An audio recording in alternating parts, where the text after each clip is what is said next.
안녕하세요, 찬우입니다. 오늘은 러닝하면서 사랑 이야기 해보려고 합니다.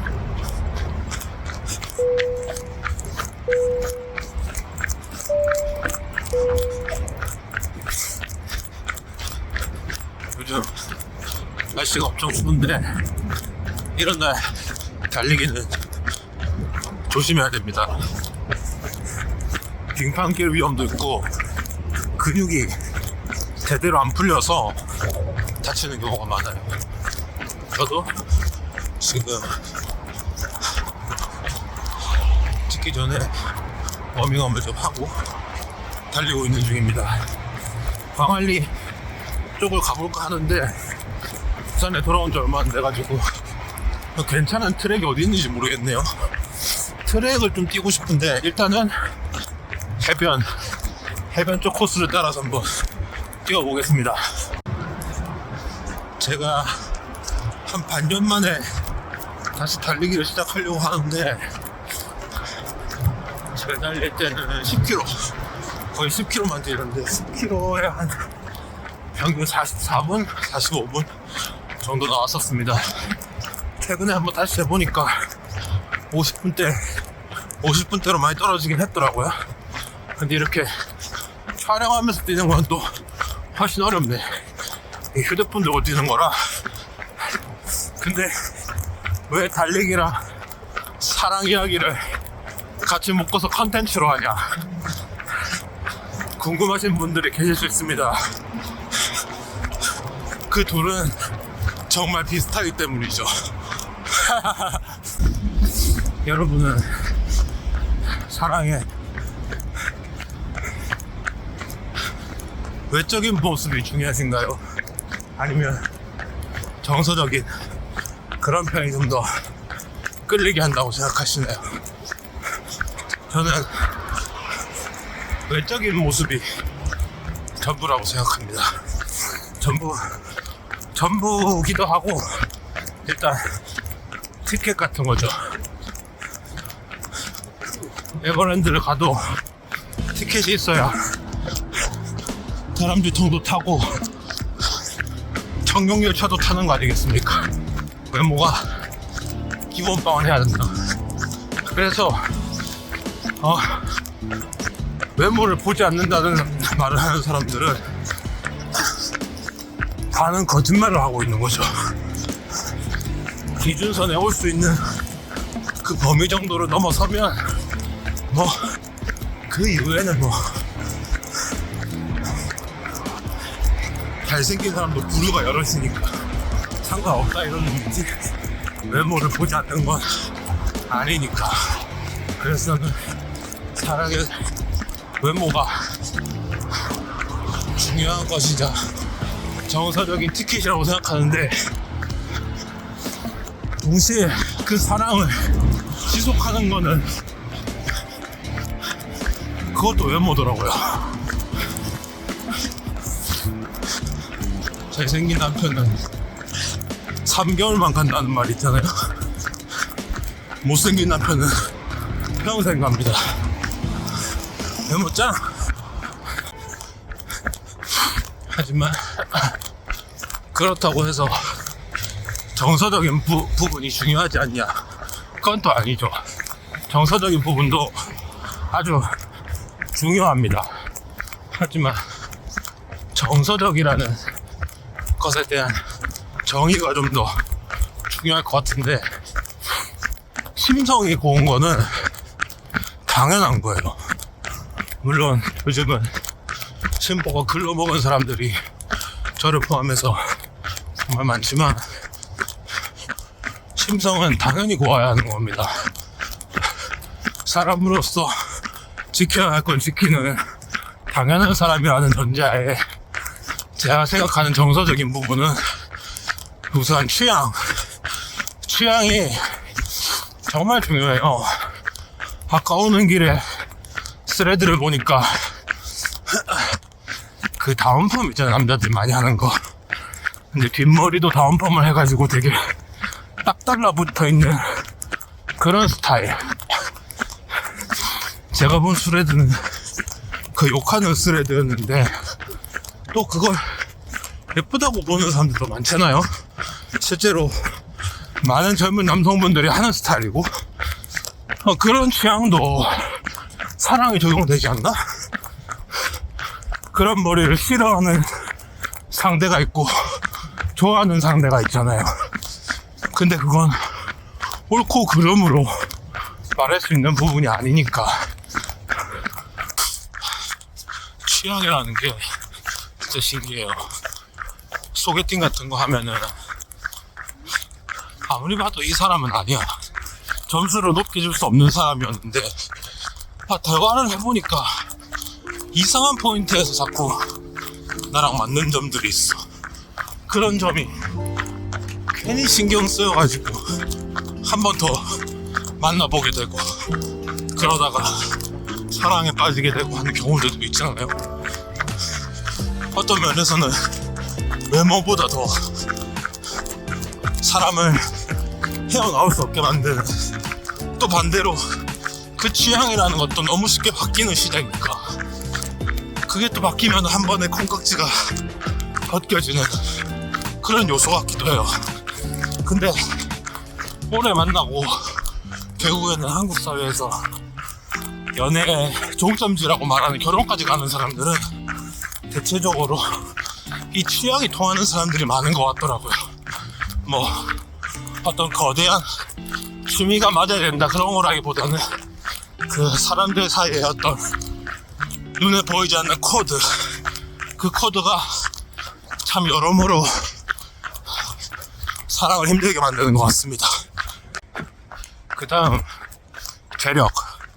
재력이 중요합니다. 이건 뭐 예전부터 그랬던 건데 뭐 미디어가 만든 그림이기도 하고 또 요즘은 반대로 막 재력이 중요하지 않다라는 거짓말로 또 사람을 속이기도 하잖아요. 아니요, 재력 진짜 중요합니다. 어떻게 보면은 어떤 사람들한테는 외모나 취향보다 더 중요하기도 하죠. 재력이 정말 중요합니다. 돈 많은 남자, 돈 많은 여자 뭐 그런 사람 만나라는 뜻 아닙니다. 뭐 당연히 좋죠. 만나주신다면 저라도 저라고 만나겠습니다. 근데 비슷해야 돼요, 둘이. 이건 좀 더 어른이 되고 나서 느낀 건데 한때 제 꿈이 셔터맨이었거든요. 이렇게 생겼는데 셔터맨을 꿈꿨다는 게 지금 생각해도 어이가 없는데 삶을 살면서 운 좋게 운 나쁜 여자들이 걸릴 때가 있잖아요. 셔터맨까지는 아니더라도 재력이 좀 좋은 친구를 둘 정도 만났었는데 장단이 있었어요. 데이트 같은 거 하면은 지출 비용이 다른 연애보다 좀 적기도 했고, 근데 결과적으로 생기는 차이들이 있더라고요. 뭔가 뭐랄까, 이거는 그 두 분과 결혼까지 가지 않아서 이 정도에서 멈추는 생각인 것 같은데 어느 순간 연애하다 보면은 좀 안 맞는 포인트들이 있어요. 저 같은 경우는 못 살았다는 건 아니지만 평범한 중산층에서 살았는데 그러다 보니까 그 시대에 배워야 했던 근검절약 같은 게 아직도 몸에 좀 남아있거든요. 그 뭐 거창한 거 아니고 밖을 나갈 때는 불 끄고 나가라 뭐 이런 좀 쫌따리한 거였는데 그런 사소한 것들이 좀 안 맞기 시작하면은 그게 뭐 헤어지는 틀이거나 연유는 아니더라도 아까 말한 첫 번째 취향의 분야에서 좀 갈리는 경우들이 생기더라고요. 그런 의미에서 비슷한 재정 상태를 찾아서 결혼하는 게 또 뭔가 당연한 것 같기도 해요. 그래서 요즘 사람들이 결혼 안 하는 것 같기도 하고, 뭔가 그 막 상향혼의 시대라고 하잖아요. 조금이라도 다 나보다 내 배우자가 좀 더 괜찮은 사람이었으면 좋겠다. 요즘은 그거를 좀 두루뭉술하게 재력이라고 표현을 안 하고 존경할 수 있는 사람이라고 하더라고요. 남자건 여자건 본인보다 좀 더 재정적으로 낮거나 혹은 확연하게 뒤처지지 않는 사람들을 어쩔 수 없이 사랑하게 되는 것 같아요. 그럼 마지막, 우리가 사랑하게 되는 마지막 이유, 외모, 취향, 재력, 마지막 뭐지? 뭐가 있지? 술인 것 같아. 정확하게는 술 같은 게 만들어내는 실수로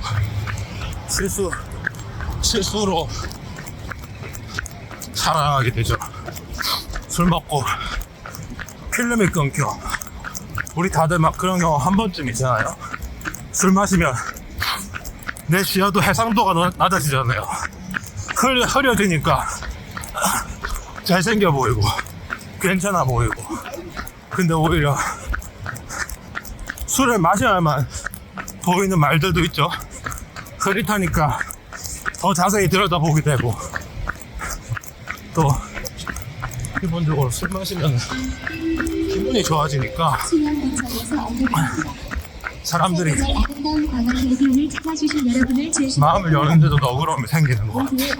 그 실수를 용인해주고 눈 감아주고 이런 점이 있어도 사랑할 수 있다는 어떤 그런 낭만에 조금 더 힘을 실어주는 것 같아요. 물론 나이대가 올라갈수록 그런 실수를 기대하기에는 경우의 수가 줄어들지만 그 부분도 무시 못하게 중요한 부분인 것 같아요.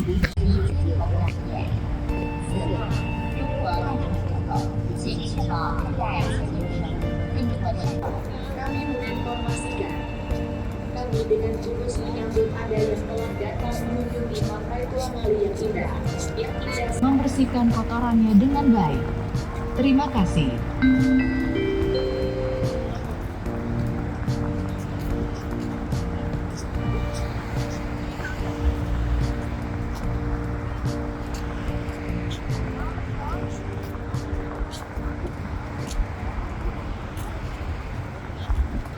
자, 그러면 이렇게 힘들게 사랑에 빠진 우리는 도대체 왜 헤어지는 걸까요? 도대체 왜 헤어지나? 첫 번째,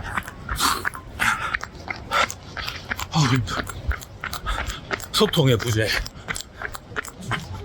우리는 내 어장에 갇힌 물고기가 됐다고 느낄수록 급격히 말이 없어집니다. 마치 말을 하지 않아도 이 사람이 나를 사랑할 것이다, 내가 왜 이 사람한테 삐졌는지 이 사람도 알고 있을 것이다 라는 어떤 그런 망상에 사로잡히게 됩니다. 말하지 않으면 마음을 아는 사람은 없어요. 그 우리 엄마 아빠도 모릅니다. 그 사랑의 신이 와야 해결돼요. 그러니까 전화 받아라, 카톡 받아. 진짜 죽습니다. 소통하십시오. 소통 안 하니까 사람은 말을 안 하면 오해가 쌓입니다. 오해가 쌓이면 하지 않아도 돼 망상을 하게 되고요. 소통의 부재가 가장 큰 원인입니다. 형태도 문제죠. 만나서 얘기하면 싸울 게 아닌데 가자 스마트폰 잡고 도도도도 그렇게 사랑하는 사람들한테도 방어적으로 소통하실 생각입니까? 예? 저한테 하는 얘기기도 합니다. 정신 차리십시오. 진짜 말을 해야 됩니다. 말을 해야 싸우고 지지고 볶고 헤어지든 사과를 하려 할 거 아닙니까? 진짜 준비하십시오. 각오하십시오. 그럼 두 번째 레슨, 두 번째 이유, 우리는 왜 헤어지냐? 바람, 이 육체적 바람과 정서적 바람. 진짜 대한민국 전과자가 1,500만 명이라더니 제가 봤을 때 이 중에 연애 사기범이 1,000만 명 됩니다. 진짜로. 예? 바람 이거 생각보다 위험한 사회 문제입니다. 여러분 아시겠지만 우리 주변에 생각보다 안 보이는 것 같으면서도 바람이 있습니다. 아마 직간접적으로 한 번쯤은 다들 살면서 연관이 되실 거예요. 이것도 뭐 제가 실제 치는 건 아니지만 그런 경우들이 생길 때가 있어요. 진짜 본의 아니게 뭐 내가 강동원이나 뭐 현빈처럼 잘생긴 사람이 아니어도 이런 일은 언제나 우리 곁에 올 수 있고, 그런 면에서 사랑해서 또 애정만큼 중요한 그 의리를 지키지 않는 사람들 때문에 헤어지게 됩니다. 우선 이게 또 남녀들마다 다른 것 같은데 저는 물리적 바람을 절대 용서할 수 없습니다. 뭐 실수로 아까 말한 사랑에 빠지는 세 번째 이유인가요? 술 실수로 한번 잤다. 그럼 안녕. 내 인생에서도 안녕 해야죠. 그렇게 안 하니까 아까 앞서 말한 소통의 부재가 또 생기는 겁니다. 말은 안 해. 서로 의심하니까. 연애 때는 좋았던 이 과묵함이 뭔가 숨기는 내용 같고, 이 사람 나한테 거짓말하는 것 같고, 그런 생각을 하게 된다고요. 정서적 바람은 또 어떻습니까?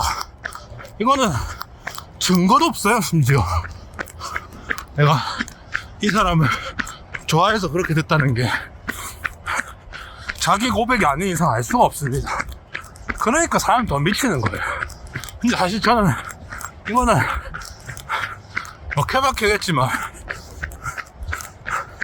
그래서 알 수 없다고 생각해요.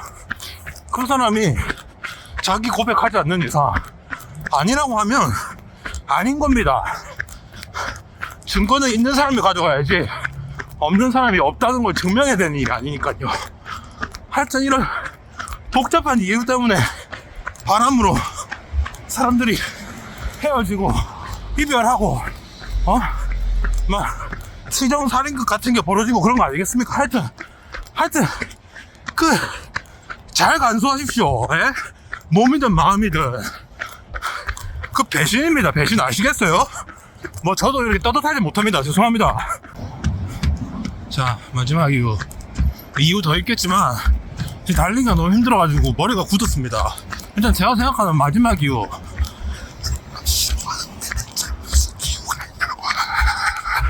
예, 입모양 읽으셨는지 모르겠는데 사람 싫어하는데 무슨 이유가 있습니까? 모릅니다. 우리는 이런 걸 정의할 줄 몰라요.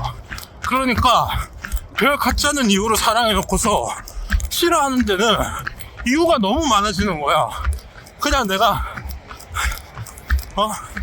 아침 일찍 일어나지 않은 게 싫어지고, 갑자기 내 발가락 생김새가 못생겨 보이고, 밥 먹는 것만 봐도 짜증나고, 데이트 한다 했는데 갑자기 나가기 싫고, 그게 근데 또 그 이유가 나 때문인 것 같고, 온갖 이유가 붙습니다. 헤어지는 데는 나도 당신도 정의하지 못하는 그런 형 이상학적인 것들 많이 간섭을 해요. 그래서 사랑에 빠지는 거는 정말 어떤 면에서는 참 쉬운 것 같은데 헤어지는 건 너무 어려워요. 그게 사람을 지치게 만듭니다. 한때 저는 사랑이 이어달리기 같은 거라고 생각했어요. 내가 좀 힘들면 다음 바톤을 넘겨주고 그 사람이 대신 그걸 쥐고 달리는 거라고 생각했는데 아니었어요. 사랑은 언제나 혼자 하는 달리기 같은 겁니다. 내가 그만하고 싶으면 언제든 이렇게 방향을 돌릴 수 있는 거고, 좀 쉬었다 하고 싶으면 잠시 멈출 수도 있는 거였어요. 단지 그 속도를 맞출 수 있는 러닝메이트가 되지 못했던 것뿐, 우리가 사랑에 빠지는 이유만큼 이별하는데도 별다른 이유가 없는 거였습니다. 그런 걸 따지고 있을 필요가 없었던 거였어요.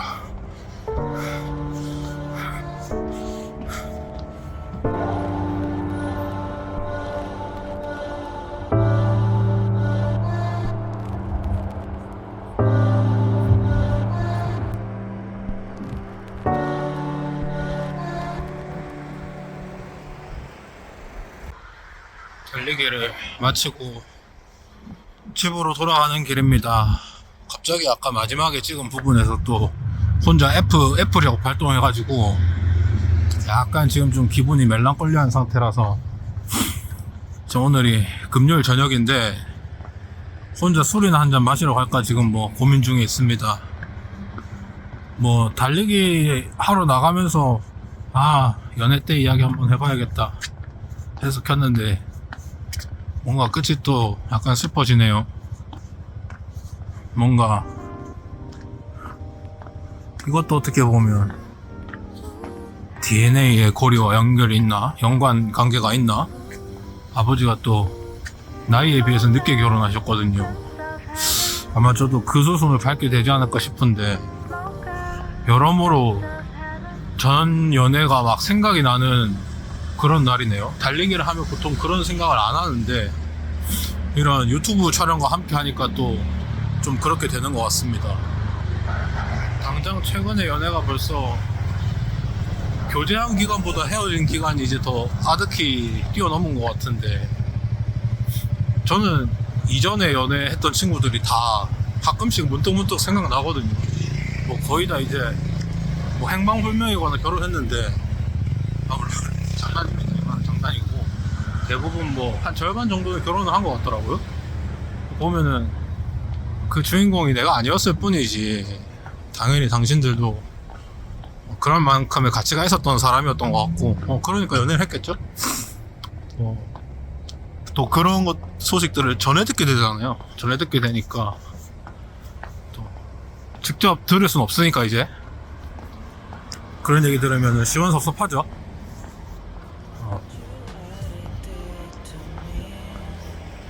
이렇게 혼자가 된 나와 가정을 이룬 당신은 어떻게 다른가? 고마운 사람들이었다. 잘 살아라.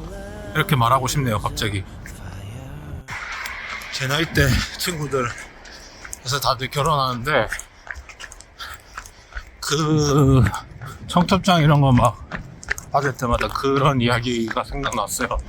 예전에 되게 존경하던 직장 선배가 한 명 있었는데, 그분이 제가 회사 일 때문에 힘들어할 때 막 그런 얘기를 했었어요. 당시 만나던 친구랑 얼른 결혼하라 찬우야. 그 가정이 생겼을 때 생기는 너한테 어떤 책임감이나 그런 또 다른 소소한 행복이 있다. 지금 너한테는 그런 게 필요한 상황인 것 같다. 이런 얘기를 하시더라고요. 이전에 제가 막 그런 말을 했었거든요. 결혼을 하게 되고 사회적인 계약에 속하게 되면은 내가 원하지 않은 것도 해야 되니까 지금도 어디 깃발 꽂고 살지 못하는 것 같은데 그렇게 행복한 일이 없는 것 같은데 지금 만나고 있는 여자친구랑 결혼을 해서 이런 내 마음속에 있는 불안함이 그 사람을 잠식시키면 어떡하지? 그걸 속이고 결혼을 한다고 해서 우리가 가족이 된다고 해서 좋은 관계라고 할 수 있나? 뭐 그런 생각이 든다고 말씀을 들었거든요. 그러니까 그 선배가 그렇게 말하더라고요. 자기가 생각하는 인생엔 5단계가 있는데 1단계가 태어나는 거고 2번째가 입시를 통해서 학교에 가고 하는 것들, 3번째가 결혼이고 4번째가 출산이래요. 5번째가 죽음이래. 인생을 그렇게 가볍게 5단계로 나누시는 분이었는데 생각해보면 단순하잖아요. 태어나서 공부하고 어떤 직장에 들어가고 결혼하고 애를 낳고 그러고 죽는 게 인생의 전부예요. 그러면 난 아직 3단계도 못 간 그런 사람이네? 막 이런 생각이 들었는데 그렇게 살면 불행하지 않아요? 이렇게 여쭤보니까 선배가 그렇게 말하더라고요. 4단계를 지나고 출생 이후에 내 주니어들이 나타나면은 그들의 1, 그들의 2, 그들의 3-1, 3-2 이런 걸 지켜보면서 새로운 행복이 생겨난다고. 본인은 총각 때 막 놀던 그때 시절보다 물론 그때 시절도 정말 그립지만 지금이 더 행복하다고 말씀하시더라고요. 근데 저는 결국 그 말에 동조하지 못했던 그런 기억이 나요. 또 그 선배와 저는 또 세대가 다르잖아요. 40대 중후반이셨으니까 저랑 한 15년 정도의 차이가 났었었고, 그래서 저는 그 친구한테 결혼하자는 말을 하지 못했습니다.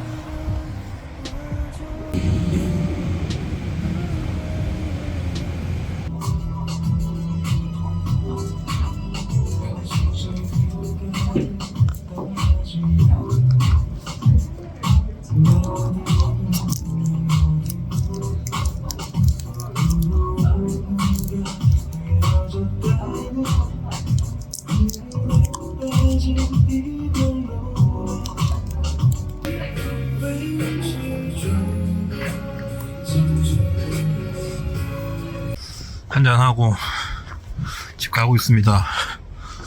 좀 뛸까 싶은데 술 마시고 뛰면 좀 위험하니까. 근데 지금 좀 춥거든요. 이게 운동복으로는 딱 좋은데 걸어가기에는 좀 추워서 살살 한번 뛰듯이 걷듯이 한번 가보겠습니다. 그래도 좀 술을 먹으니까 기분이 다시 좀 올라왔는데, 노래방 한번 갈까요? 노래방? 노래방 갈까요?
집에 다 왔습니다.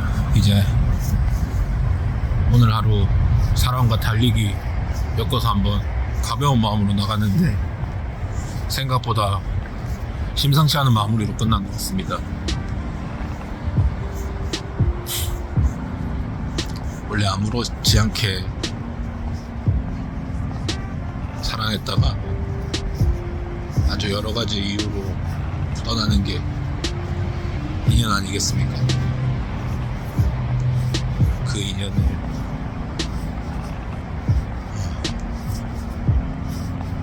있을 때 잘 챙겨주시고 잘 보듬어 주십시오. 그럼 찬우였습니다. 안녕.